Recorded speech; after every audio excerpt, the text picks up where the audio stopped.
terkait itu hasil sementara periksa gimana Pak? Sedikit aja Pak. Sedikit aja Pak.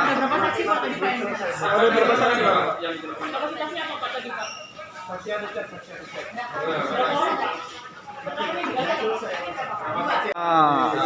Pak, saksi Pak yang diperiksa hari ini berapa orang Pak? Hari ini rencana 10 saksi.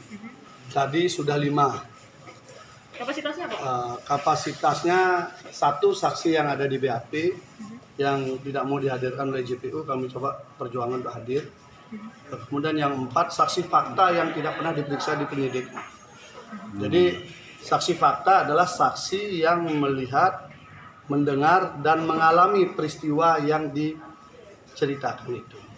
Jadi dari keterangan saksi yang pertama yang ada di BAP mengatakan, ini yang paling penting, soal WA ancaman. WA ancaman itu disebutkan bahwa saksi korban menjelaskan bahwa dia bertemu dengan saksi ini. Lalu dia menunjukkan WA itu kemudian atas saran orang ini menyuruh untuk mengikuti saja perintah. Tadi ditanyakan peristiwa itu tidak pernah ada. Jadi namanya murni 100% dicatut. Jadi peristiwa WA itu tidak ada dan sampai sekarang sidang pun WA itu tidak pernah muncul menjadi alat bukti. Walaupun ada HP, ada apa disita, tetapi bukti WA ancaman itu tidak ada sampai sekarang. Ini maksudnya WA ancaman? WA ancaman yang katanya kalau tidak datang kamu akan menyesal seumur hidup gitu. Jadi dari Mas Beki katanya kirim WA kepada korban, kalau kamu tidak datang malam ini kamu akan menyesal seumur hidup. Nah WA ini katanya diberikan pada saksi. Ini ada aku dapat WA ini gimana? Lalu saksi ini konon menurut cerita korban bahwa menyuruh untuk datang saja. Lalu kemudian datanglah temannya menjemput naik sepeda motor. Lalu ketemu dengan saksi yang lain yang juga sudah membantah. Jadi dari peristiwa yang kedua, itu dari peristiwa WA itu, dari 3 nama yang disebutkan di dalam dakwaan, 2 sudah membantah bahwa fakta itu tidak pernah ada. Saksi fakta loh ya, tidak pernah ada. Kemudian saksi fakta yang lain tadi, 4 yang sudah diperiksa, adalah saksi yang melihat langsung dan jarak hanya 2-3 meter dari proses interview. Baik interview saksi yang pertama, kedua, ketiga. Waktu interview itu termasuk korban. Korban adalah di interview yang ketiga. Keempat-empatnya ini adalah saksi. Termasuk yang sempat mengambil foto korban ketika membantu terapi. Dan kemudian ada 1 saksi sedang mengajari yang bersangkutan. Itu pas ada di video dan ada di foto. Jadi fotonya ada, videonya ada, orangnya senyum-senyum, orangnya gembira. Tapi dikonstruksikan peristiwa di hari itu adalah ada pemerkosaan. Jadi kami merasa sangat yakin kalau ini pengadilan untuk mencari adil, maka semestinya saksi itu aja sudah menjawab. Karena WA saja sudah tidak ada. Bukti WA juga tidak dihadirkan. Saksinya juga yang disebutkan juga mengatakan tidak pernah melihat dan tidak pernah diajak ngomong. Bagaimana? Kemudian saksi ini pun juga katanya pernah menjemput korban di pasar untuk diajak ketemu di sebuah kafe dengan saksi rekaan dari yang lain. Itu juga dikatakan tidak pernah ada. Saya nggak pernah tahu soal itu gitu.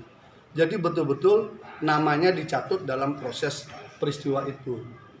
Dan siap juga sumpah membahalah. Saya tanyakan, kalau diadu siap nggak? Siap. Nah kalau begitu sudah saksi-saksi yang ada, silahkan nanti kita lihat apakah ini pengadilan atau ini penghakiman tempat ini. Karena kami sudah berjuang membuka kotak Pandora tentang rekayasa yang begitu masif, begitu nyata dan terukur dari alat-alat bukti. Jadi saksi fakta ini tidak pernah diperiksa oleh penyidik. Penyidik mayoritas memeriksa saksi testimonium de auditu, saksi yang mendengar dari cerita orang. Saksi gosip itu ya? Yang istilah saya dalam bahasa milenial, ini saksi gosip yang dihadirkan di persidangan. Dia tahu banyak segala hal, tapi dia tidak melihat, tidak mendengar. Bahkan ada yang tinggal di Pati, ada tinggal di Kudus, ada tinggal di Kerawang, ada tinggal di Lampung. Waktu hari peristiwa. Sementara yang ada di hari peristiwa, yang hadir hari ini, tidak pernah diperiksa sama sekali. Saya tanyakan, pernah nggak dipanggil? Tidak pernah. Ini masih sisa-sisa yang lama. Kita sangat sedih juga melihat cara pemberkasan kasus seperti ini. Saksi fakta tidak ditelusuri, tidak digali secara mendalam. Saksi fakta ini mereka ketemu, ada fotonya, ada videonya, mereka ngajari semua. Tidak diperiksa. Untung mereka bisa hadir. Untung mau mereka hadir untuk menjadi saksi. Itu baru saksi dari kita. Fakta, bukan saksi gosip. Saksi gosip berpakaian LPSK. Pak, berarti Saksi fakta ini tidak dilindungi siapa-siapa. Hanya mengandalkan doa sama lindungan Tuhan. berarti saksi yang datang hari ini santri ya Pak? Ya, itu adalah orang yang memang ada di lokasi. Jadi statusnya mereka adalah senior di terapi. Sama kayak yang kemarin. Ada juga yang sudah bekerja di tempat lain ya. Ada juga yang bekerja di tempat lain. Dia programmer tempat lain dan sudah tamat juga. Itu namanya yang dicatut. Itu yang namanya dicatut, katanya melihat WA dan menganjurkan untuk datang jam 2.30 dini hari. Ya kalau dalam cerita fiksi memang menyeramkan kisahnya. Tapi yang namanya fiksi kembali lagi ya fiksi, bukan fakta. Mas Beki kenal sama Pak. yang datang hari ini Pak?